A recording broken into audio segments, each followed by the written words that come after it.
Welcome back. Cholesterol is vital to your body in order to build healthy cells, but high levels of cholesterol can increase your risk of heart disease.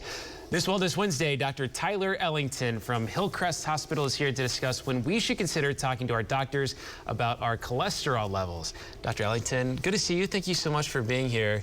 It's my pleasure. This is an important topic and one that, probably a lot of people at home may be dealing with. First off, there's good and there's bad cholesterol. Tell me about the difference in that.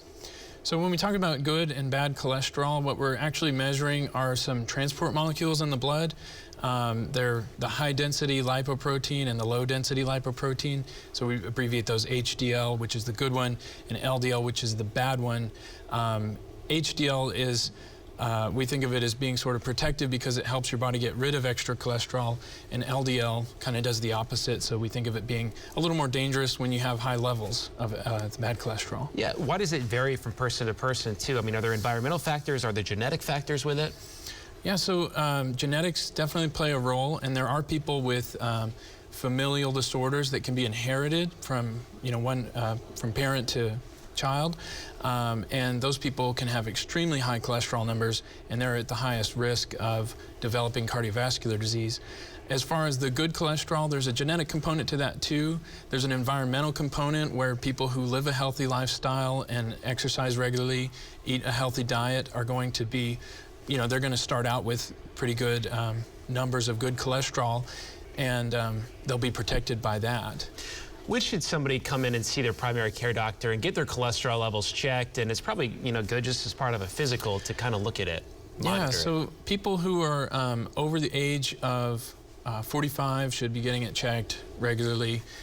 People who are younger, men might start thinking about getting it checked when they're age 25, somewhere between 25 and 30. Women can usually wait 5 years, start when they're 30 to 35. Yeah. And then annually is a good follow-up. Right. Are there some new cholesterol treatment options for people? Are there any new medications? How can people kind of manage this? Yeah, there are. So, of course, a healthy diet and exercise are still important.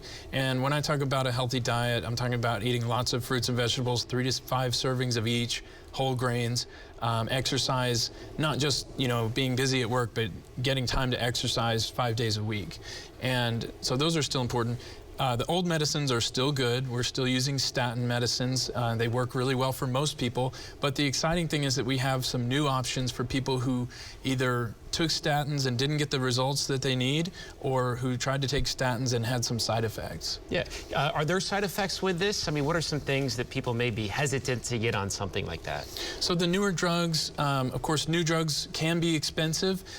People who are covered by insurance, just talk with your own doctor about whether these medicines are right for you. But that's one of the barriers. And then they're not pills. The new medicines actually go through injections.